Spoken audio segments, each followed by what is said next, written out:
आज मैं बात करूंगा बेंजामिन ग्राहम की किताब द इंटेलिजेंट इन्वेस्टर के बारे में। इस किताब को जो है बाइबल ऑफ इन्वेस्टिंग कहा जाता है और ऐसा कोई बड़ा इन्वेस्टर नहीं होगा जिसने ये किताब ना पढ़ी हो। अधिकतर बड़े इन्वेस्टर जो हैं जैसे कि वॉरेन बफेट हो, वो अपनी पूरी सफलता का श्रेय जो है इस किताब को देते हैं। तो ये किताब जो है हर इन्वेस्टर के लिए जो है उसकी लाइफ को बदलने वाली किताब रही है।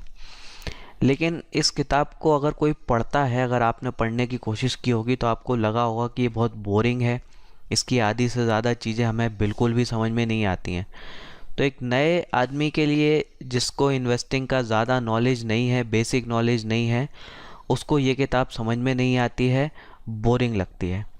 तो मैं आज जो है इसी किताब की शॉर्ट में आपको समरी बताऊंगा। तो अगर आप उसको सुन लेते हैं, समझ लेते हैं, तो आप समझ लीजिए कि आपने इस किताब का जो सार है उसको समझ लिया। तो हम आ जाते हैं इस किताब पर क्या लिखा है। तो पहली चीज़ जो बेंजामिन ग्राहम ने इस किताब में के शुरुआती चैप्टर में बताई है वो है डेफिनीशन ऑफ इन्वेस्टिंग। तो हम में से अधिकतर लोग समझते हैं कि कोई भी चीज़ खरीद लो, उसको 2 साल 5 साल 10 साल के लिए रखे रहो तो वो इन्वेस्टिंग होता है। ये इन्वेस्टिंग बिल्कुल नहीं होता है। बेन ग्राहम ने कहा है कि इन्वेस्टिंग में 3 चीज़ों का होना बहुत ज़रूरी है। अगर ये 3 चीज़ें नहीं हैं तो आप इन्वेस्टिंग नहीं, आप गैम्बलिंग कर रहे हैं। तो पहली चीज़ जो होनी चाहिए वो है थरो एनालिसिस। यानी कोई भी चीज़ में आप इन्वेस्ट कर रहे हैं तो उसके पीछे कुछ कारण होने चाहिए, आपका एक डीपर एनालिसिस होना चाहिए। वो एनालिसिस करे बिना आप अगर कुछ कर रहे हैं तो वो इन्वेस्टिंग नहीं है। दूसरी चीज़ जो होनी चाहिए वो है सेफ्टी ऑफ प्रिंसिपल। यानी कि जो पैसा आप लगा रहे हैं वो पैसा सुरक्षित रहे, ऐसी बात उस इन्वेस्टिंग प्रोसेस में होनी चाहिए।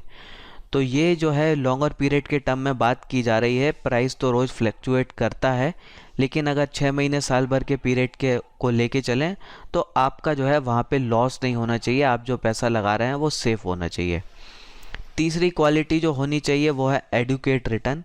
यानी एक सफिशेंट आपको रिटर्न भी उससे मिलना चाहिए। अब सफिशेंट रिटर्न क्या हो जाता है? तो सफिशेंट रिटर्न जो है थंब रूल के हिसाब से हो जाता है जो भी आपको फिक्स्ड एसेट से मिल सकता है उससे 5% ज़्यादा।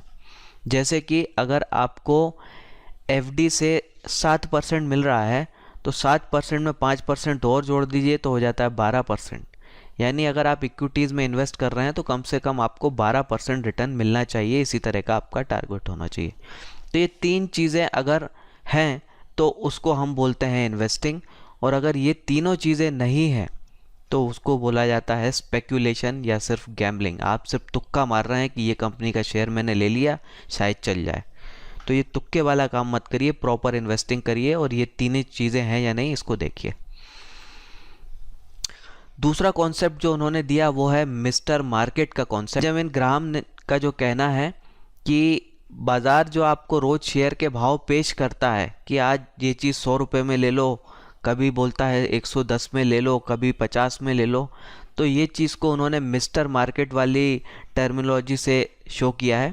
तो वो कहते हैं कि मिस्टर मार्केट जो है रोज़ आपके सामने किसी कंपनी का शेयर आपको पेश करता है किसी खास भाव पे। और साथ में वो ये भी कहते हैं कि मिस्टर मार्केट जो है मोस्ट ऑफ द टाइम सही होता है। यानी 60 से 70% समय जो है मिस्टर मार्केट आपको किसी कंपनी का जो शेयर बताता है वो एकदम सही होता है। लेकिन कुछ दिन में के लिए जो है वो इमोशनल प्रॉब्लम में पड़ जाता है और इस इमोशनल प्रॉब्लम के कारण जो है कभी वो आपको बहुत सस्ता प्राइस ऑफ़र करता है या कभी बहुत महंगा प्राइस ऑफ़र करता है। तो यहीं आपको डिसीजन लेना है और यहाँ आपने अगर सही डिसीजन लिया तो आपको बहुत बढ़िया रिज़ल्ट मिलेंगे। यहाँ आपने गलती की तो आपको ख़राब रिज़ल्ट मिलेंगे। तो वो कहते हैं कि जब मिस्टर मार्केट बहुत पेसिमिस्ट हो तब आप खरीदिए, जब मिस्टर मार्केट बहुत ऑप्टिमिस्टिक हो तब आप मत खरीदिए, आप बेचिए। तो यानी जब बाज़ार में बहुत ज़्यादा गिरावट हो तब आप खरीदिए और जब बाज़ार में बहुत ज़्यादा तेज़ी चल रही हो तब आप बेचिए। तो ये चीज़ जो है उन्होंने मिस्टर मार्केट के कॉन्सेप्ट से एक्सप्लेन की है किताब में। फिर सबसे इम्पोर्टेंट चीज़ जो उन्होंने बताई जिसने इन्वेस्टरों की ज़िंदगी बदल दी, वो है मार्जिन ऑफ सेफ्टी। और इन्वेस्टिंग को एक प्रोफेशनल रूप जो है इसी कॉन्सेप्ट ने दिया है, जिसको मार्जिन ऑफ सेफ्टी बोलते हैं। हम में से जो है सभी लोग अपने एनालिसिस में कुछ ना कुछ गलती कर सकते हैं। हो सकता है हमारा एनालिसिस सही हो लेकिन इकोनॉमिक एनवायरनमेंट चेंज हो जाए जिसके कारण भी हमें लॉस हो सकता है। तो कई रीज़न हो सकते हैं जिनके कारण आप जो उम्मीद कर रहे हैं वो नहीं होगा। इसलिए ज़रूरी है कि आप पहले से ही सेफ्टी लेके चलें। जैसे अगर आप मान लेते हैं कि आप इंजीनियर हैं और आपको एक पुल बनाने का काम दिया गया है जिसकी 10,000 पाउंड की कैपेसिटी हो, तो क्या आप एग्जैक्टली 10,000 पाउंड की कैपेसिटी वाला ब्रिज ही बनाएंगे? अगर आपने 10,000 की एग्जैक्टली ब्रिज बना दिया और उसके ऊपर कहीं 10,000 या 11,000 के वज़न वाला ट्रक निकला तो आपका ब्रिज टूट जाएगा और आपके लिए प्रॉब्लम खड़ी हो जाएगी। तो हम जो है मार्जिन ऑफ सेफ्टी लेके चलेंगे। तो आप 10,000 का नहीं, आप शायद जो है 11,000 या 12,000 पाउंड की कैपेसिटी का जो है ब्रिज बनाएं ताकि आपको जो है सेफ्टी मिल जाए। तो यही सेफ्टी जो है आपको इन्वेस्ट करते समय मिलनी चाहिए। तो वो कैसे मिलेगी? वो तब मिलेगी जब आप किसी भी कंपनी का शेयर जो है उसके फेयर प्राइस के नीचे खरीदें। यानी अगर उसका फेयर प्राइस 100 रुपये बनता है तो आप उसको 100 पे मत खरीदो, आप उसको 80 पे खरीदो, आप 70 पे खरीदो, आप 60 पे खरीदो, आप 50 पे खरीदो, लेकिन 100 पे मत खरीदो। तो जब आप उसको नीचे के भाव पे खरीद रहे हैं, मान लो 100 की चीज़ आप 70 में खरीद रहे हैं, तो जो आपकी तरफ से एनालिसिस में गलती हो सकती है वो यहाँ पे डिस्काउंट हो जाएगी। कंपनी का बिजनेस जो थोड़ा बहुत ख़राब हो सकता है वो आपको सेफ्टी दे देगा, या ओवरऑल बिजनेस एनवायरनमेंट ख़राब हो जाए तो भी आपको यहाँ सेफ्टी मिल जाएगी। तो हमेशा जो है मार्जिन ऑफ सेफ्टी का ध्यान रखिए। कोई भी कंपनी का शेयर आप ले रहे हैं तो बिना मार्जिन ऑफ सेफ्टी के बिल्कुल मत लीजिए। इसके बाद जो है बेंजामिन ग्राहम ने जो है इन्वेस्टरों के टाइप बताए। तो पहला टाइप उन्होंने बोला कि एक होता है डिफेंसिव इन्वेस्टर। ये वो इन्वेस्टर होता है जिसको लॉस से डर लगता है, जो टाइम नहीं देना चाहता, जो रिसर्च नहीं करना चाहता, जो ज़्यादा रिस्क नहीं लेना चाहता। तो ऐसे इन्वेस्टर को जो है वो कहते हैं डिफेंसिव इन्वेस्टर। दूसरा होता है एंटरप्राइजिंग इन्वेस्टर। ये वो इन्वेस्टर होता है जो रिस्क लेना चाहता है, जो मेहनत करना चाहता है, जो टाइम दे सकता है रिसर्च के लिए और जिसको खुद पर काफ़ी भरोसा होता है, जिसको लगता है कि मैं अच्छी रिसर्च कर रहा हूँ, जो खुद पर कॉन्फिडेंट रहता है। तो ग्राहम बोलते हैं कि लॉन्गर पीरियड ऑफ टर्म की बात करें तो एंटरप्राइजिंग इन्वेस्टर जो है वो ज़्यादा रिटर्न बनाता है, उसको जो है डिफेंसिव इन्वेस्टर के मुकाबले बहुत ज़्यादा और अच्छा रिटर्न मिलता है। तो शॉर्ट में डिफरेंशिएट कर सकते हैं, जो डिफेंसिव इन्वेस्टर है वो जो है ऑटो पायलट टाइप के नेचर का होता है। वो ऐसा पोर्टफोलियो बनाना चाहता है कि जिसमें हम शेयर रख दें, ज़्यादा सोचने विचारने की ज़रूरत ना पड़े, रेगुलर ट्रैक करने की ज़रूरत ना पड़े, ऐसी कंपनियों के में वो इन्वेस्ट करना चाहता है। जबकि एंटरप्राइजिंग इन्वेस्टर जो है वो रिसर्च कर सकता है, मेहनत कर सकता है, टाइम दे सकता है, तो वो ऐसा पोर्टफोलियो पसंद नहीं करता। ज़्यादा डिसीजन मेकिंग जो है वो डिफेंसिव इन्वेस्टर नहीं करना चाहता, जबकि जो एंटरप्राइजिंग इन्वेस्टर है वो ज़्यादा टाइम ज़्यादा एफर्ट देता है, तो डिसीजन मेकिंग में उसको प्रॉब्लम नहीं होती। डिफेंसिव इन्वेस्टर जो है इमोशनल होता है, वो फियर, ग्रीड और इन सारी चीज़ों से ज़्यादा डरता है। लेकिन एंटरप्राइजिंग इन्वेस्टर है वो इमोशनल नहीं होता, वो इंटेलेक्चुअल होता है, वो नॉलेज पे भरोसा रखता है, वो इंटेलिजेंस पे भरोसा रखता है और उसमें सब्र होता है। डिफेंसिव इन्वेस्टर को एवरेज रिटर्न ही मिलते हैं, लेकिन एंटरप्राइजिंग इन्वेस्टर को एवरेज से ज़्यादा रिटर्न मिलते हैं। एंटरप्राइजिंग और डिफेंसिव इन्वेस्टर के बीच में एक और तीसरे टाइप का इन्वेस्टर भी हो सकता है, वो है हाइब्रिड इन्वेस्टर। ये वो लोग हैं जो डिफेंसिव भी होते हैं और एंटरप्राइजिंग भी होते हैं। ये दरअसल उस कैटेगरी के लोग होते हैं जो ना टाइम खर्च करना चाहते हैं रिसर्च करने में, या वो कर ही नहीं सकते रिसर्च, उनको नॉलेज नहीं है उतना, और या वो पैसा भी नहीं खर्च करना चाहते कि किसी सही व्यक्ति की हम एडवाइस लें। तो ऐसे लोग क्या करते हैं कि कभी टीवी में कुछ सुन लिया, कभी फेसबुक से कुछ सुन लिया, कभी किसी की कुछ सुन ली, तो ऐसा कर करके वो जो है वो इन्वेस्ट करते हैं। तो ऐसे लोग जो है हमेशा बिलो एवरेज रिटर्न उन्हें मिलता है या अधिकतर समय वो लॉस में ही रहते हैं। तो बेन ग्राम कहते हैं कि आप हाइब्रिड इन्वेस्टर बिल्कुल मत बनिए, या तो आप प्रॉपर रिसर्च कीजिए, या नहीं कर सकते तो डिफेंसिव इन्वेस्टर की जो स्ट्रेटजी है वो उन्होंने जो मेंशन किया उसको फॉलो कीजिए। लेकिन ये खिचड़ी वाला काम मत करिए, ये करोगे तो आप कहीं के नहीं रहोगे, आपको कोई रिटर्न नहीं मिलेगा। आप एफडी या सेविंग बैंक अकाउंट के मुकाबले के रिटर्न भी मार्केट से नहीं बना पाएंगे अगर आप हाइब्रिड रहेंगे। तो 5 स्ट्रेटेजीज़ जो हैं उन्होंने मेंशन की हैं कि इन 5 स्ट्रेटेजीज़ को आप अपने नेचर के हिसाब से फॉलो कर सकते हैं और आप जो है अपने अच्छे रिटर्न्स बना सकते हैं। तो पहली स्ट्रेटेजी जो है उन्होंने डिफेंसिव इन्वेस्टर के लिए दी है, और यहाँ इस स्ट्रेटेजी में मिनिमम एफर्ट की ज़रूरत होती है। ना आपको कोई रिसर्च करनी है, ना ज़्यादा दिमाग लगाना है, ना ज़्यादा टाइम देना है, कुछ नहीं करना। यहाँ वो कहते हैं कि आप बस इंडेक्स फंड में इन्वेस्ट कर दीजिए। तो इंडेक्स फंड बोलें इंडियन कॉन्टेक्स्ट में तो आप निफ्टी 20 या बैंक 20 या कोई इंडेक्स फंड जो है, म्यूचुअल फंड जो है उसको ले सकते हैं। तो यहाँ आपको रिटर्न जो है एवरेज के करीब मिलेंगे, या बोलें तो जैसा इंडेक्स चलेगा वैसे आपको रिटर्न मिलेंगे। तो ये मिनिमम एफर्ट वाली स्ट्रेटेजी है, आपको मेहनत बिल्कुल नहीं करनी, बस आपको चुपचाप इंडेक्स फंड में इन्वेस्ट कर देना है। दूसरी स्ट्रेटेजी जो है यहाँ पे आपको थोड़ी मेहनत करनी है, ये भी डिफेंसिव इन्वेस्टर वाली स्ट्रेटेजी है। तो यहाँ वो कहते हैं कि ऐसी कंपनी में इन्वेस्ट करिए जिसके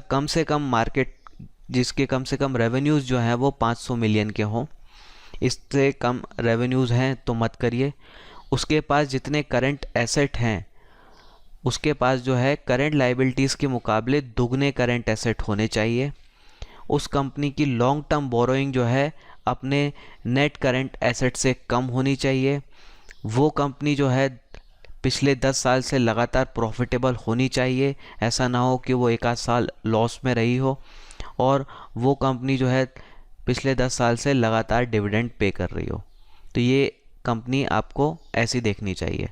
और साथ में वो कंपनी ऐसी होनी चाहिए जो मिनिमम जो है अपना ईपीएस 1/3 बढ़ा लेती हो 10 साल के पीरियड के बेस पे, यानी 10 साल के अंदर जो है वो कम से कम 30-35% की ग्रोथ तो दे देती हो।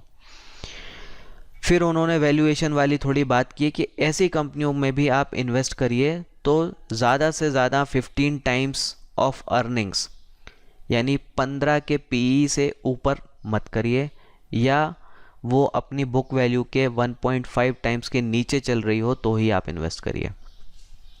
और इस स्ट्रेटेजी का आप जब पोर्टफोलियो बनाएं तो उसमें मिनिमम 10 स्टॉक और मैक्सिमम 30 स्टॉक आपको रखने चाहिए। तो ये हो गई उनकी स्ट्रेटेजी 2 जो कि डिफेंसिव इन्वेस्टर के लिए है।